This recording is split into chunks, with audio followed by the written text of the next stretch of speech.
Muy buenos días, queridos hermanos y hermanas. Una vez más estamos hoy, por la gracia de Dios, en este lugar para compartir con ustedes la palabra del Señor en nuestra escuela dominical. Muy pronto tendremos la oportunidad de hacerla un poco más participativa. Mientras tanto, vamos a recordar que hemos estado trabajando el objetivo general de nuestra iglesia: ser una iglesia bíblicamente nutrida, fraterna y sororial, comprometida con la justicia social, enraizada en la tradición reformada, autogestionaria y formada para desarrollarse armónicamente.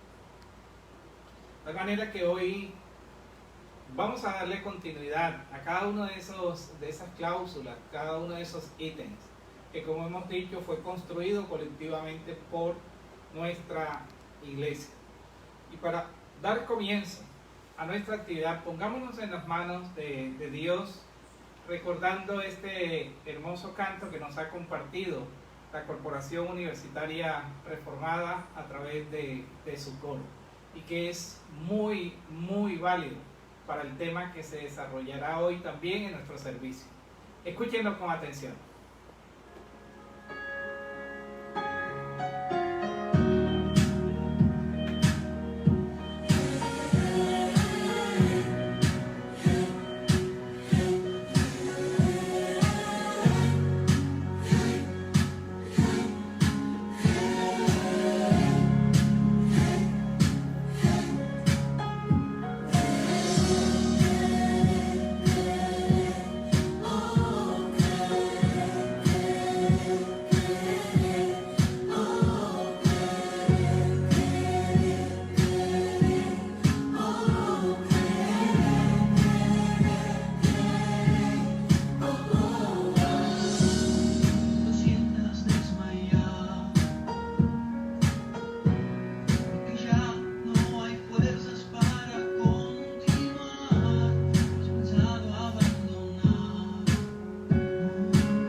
hermoso talento joven de nuestra Corporación Universitaria Reformada, dirigido por la profesora Vianney Vázquez, que también es egresada de nuestro programa de música de la Corporación Universitaria Reformada, para que ustedes vean la calidad de personas que estamos formando en nuestra institución, estudiantes de todos los programas.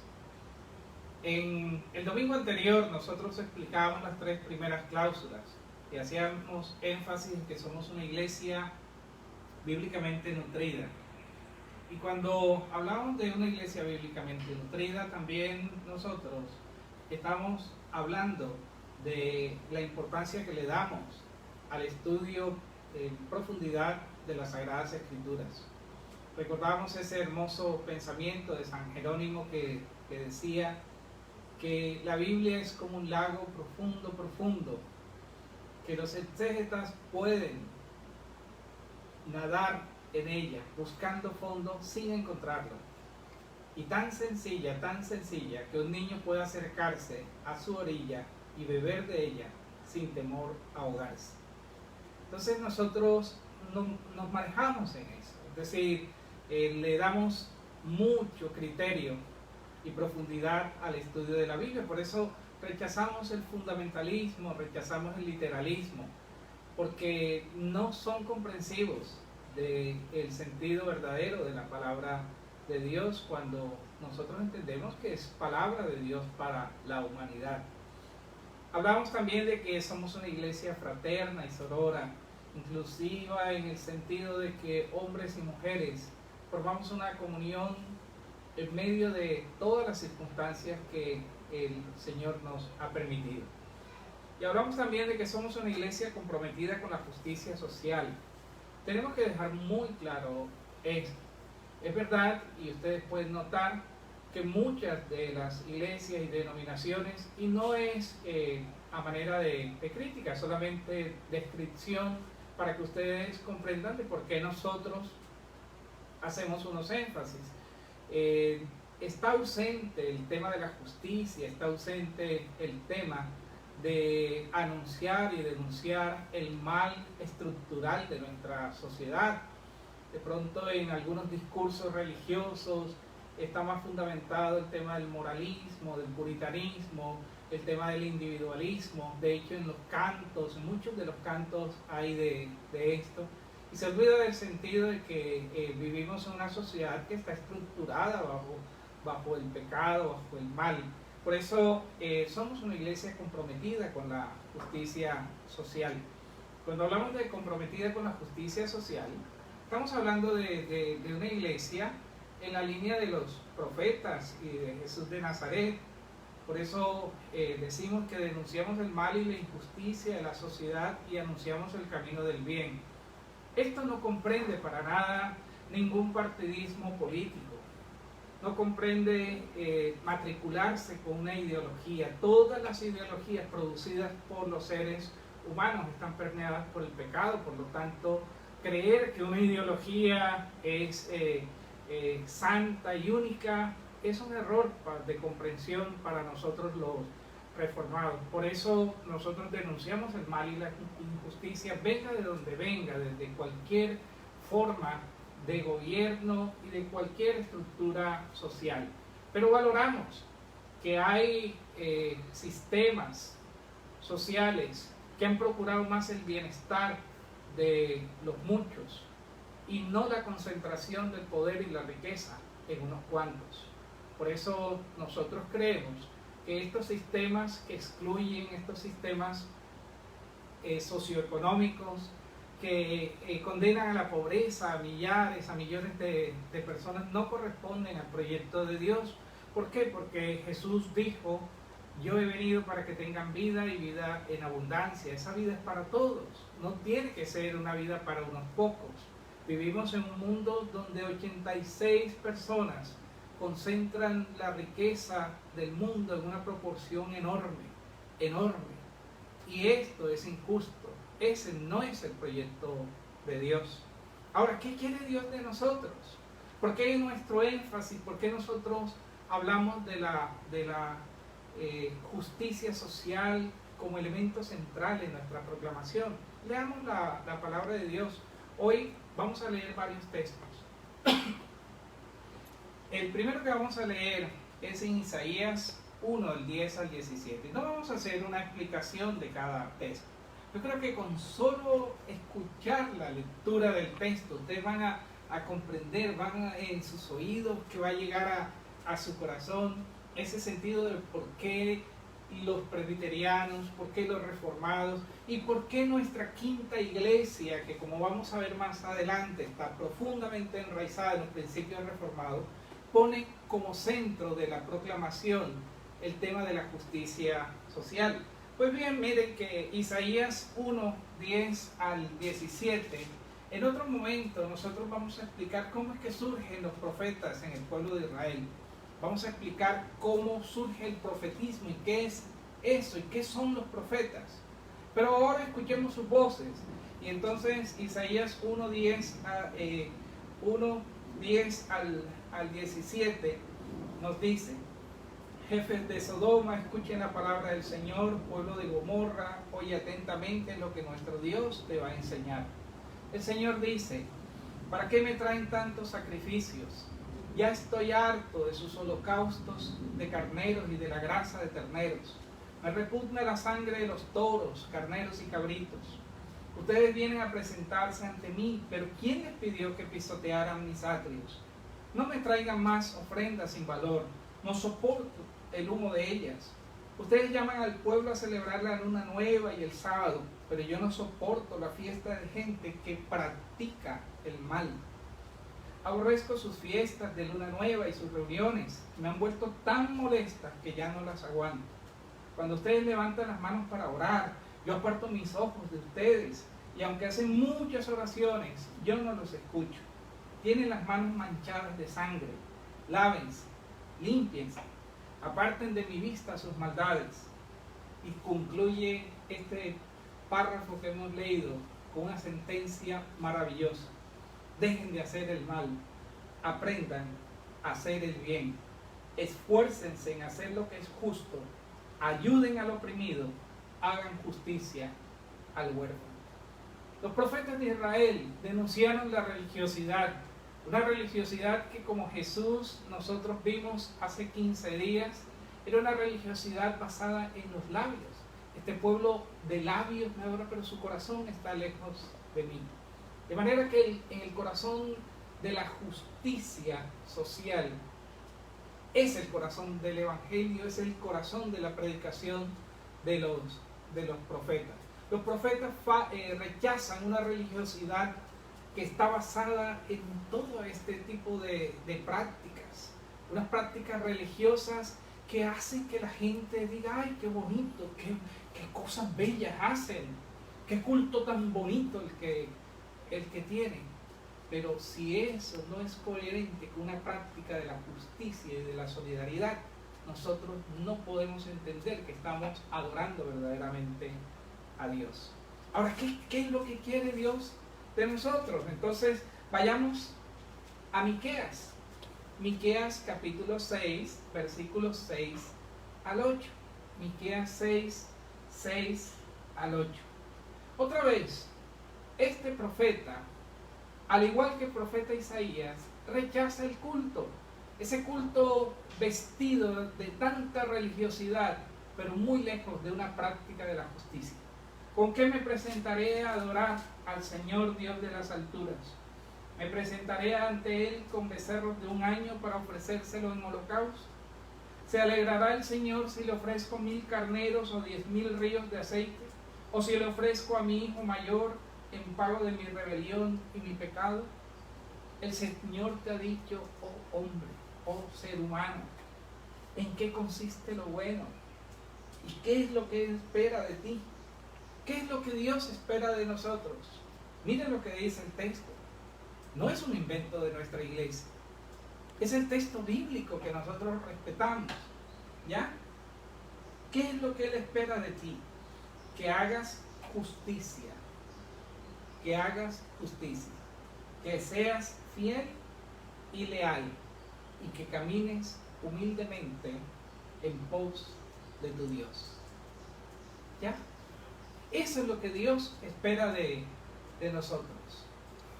Dios, en lo profundo del profeta, escuchamos esa voz que dice: estoy cansado de tanta religiosidad, lo que quiero es una práctica de vida que conduzca a la justicia. Pero tenemos otros textos, y hay miles de textos allí en los profetas. Por ejemplo, ese texto maravilloso de Isaías 32, 17. El fruto de la justicia será la paz. ¿Y entienden ustedes por qué no hay paz en el mundo? ¿Y por qué no hay paz en nuestro país? Porque hay quienes persisten en actuar la injusticia. Hay quienes persisten en seguir multiplicando un sistema excluyente que enriquece a unos y que tiene como consecuencia el empobrecimiento de los demás. Y nosotros pensemos inclusive en las acciones de otros o de otros gobiernos en otros lugares. ¿Qué se privilegió el viernes con el día sin IVA? ¿Qué se privilegió? ¿Se privilegió la justicia? ¿O se hizo como privilegio que los grandes almacenes? Porque es claro que el pequeño mercado aquí en el Paseo Bolívar de Barranquilla fue cerrado, porque es claro que los pequeños comerciantes le fueron cerrados sus negocios. ¿Quiénes se beneficiaron? Estamos hablando de esos elementos concretos para ponerlos como ejemplo de cómo la justicia en nuestro país no puede ser violentada sin saber que tendrá como fruto la violencia y no la paz. De manera que recordemos el profeta Isaías, capítulo 32, versículo 17. El fruto de la justicia será la paz. Pero hay un hermoso texto que yo quiero que quede muy profundamente grabado en sus corazones. Es un texto maravilloso, es un texto sin igual. Se encuentra en el profeta Jeremías. En el profeta Jeremías, en el capítulo 22. Capítulo 22, versículos 13 al 16. El profeta Jeremías, en contra de un rey que está practicando la injusticia y la maldad. Para eso surgieron los profetas, para denunciar la maldad, la injusticia de los poderosos. Ay de ti, que a base de maldad e injusticia construyes tu palacio y tus altos edificios, que haces trabajar a los demás sin pagarles sus salarios, que dices: voy a construirme un gran palacio con amplias salas en el piso superior, y le abres ventanas, recubres de cedro sus paredes y lo pintas de rojo. ¿Piensas que ser rey consiste en vivir rodeado de cedro? Tu padre gozó de la vida, pero actuaba con justicia y rectitud, y por eso le fue bien. Defendía los derechos de los pobres y oprimidos, y por eso le fue bien. Eso es lo que se llama conocerme. Yo, el Señor, lo afirmo. ¿Quién conoce verdaderamente al Señor? El que practica la justicia.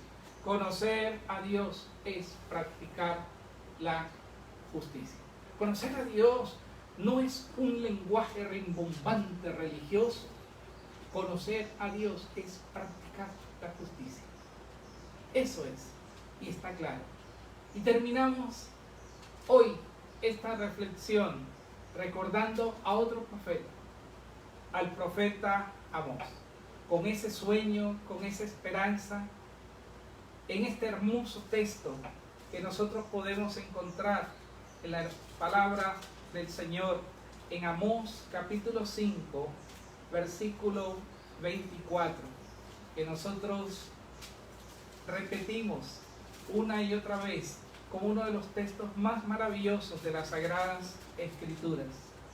pero que fluya como agua la justicia y la honradez como un manantial inagotables.